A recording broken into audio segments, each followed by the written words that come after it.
حاجتين بيحبهم الراجل المتجوز في الست اللي متجوزها، يعني في زوجته. اول حاجة الست اللي بتسمع كلام جوزها. طالما انتي ما بتعمليش حاجة تغضب ربنا، بتسمعي كلام جوزك في اطار الشرع اللي حلله ربنا، صدقيني كده انتي بتقربي جوزك منك وجوزك هيحبك اكتر. الراجل بيحب الست اللي تسمع كلامه، اللي تنفذ اوامره، اللي تشاركه الرأي، ما تعاندهوش. كل التصرفات دي صدقيني لو عملتيها مع جوزك هتكسبي قلب جوزك وتقربيه منك. تاني حاجة بيحبها الراجل في الست اللي متجوزها، الست الحنينة.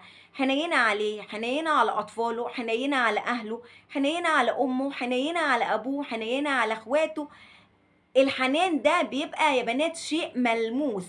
شيء ملموس يعني آه شيء بيتحس. إن هو يحط رقبته على كتفك وتطبطبي عليه، تبقي الصدر الحنين ليه، تسمعيه وقت ما يكون زعلان، تخففي عنه متاعب الدنيا وقرف الشغل وقرف الحياة ومتاعب الحياة. صدقيني كل التركات دي كل التصرفات دي هتفرق مع جوزك جدا. كمان لما تعاملي جوزك كأنه طفل، الراجل زي الطفل الصغير صدقوني. كل ما الست عاملت جوزها زي الطفل صدقوني هتكسبه ويحبها ويقرب منها، وعلاقتهم هتبقى كويسة جدا ببعض.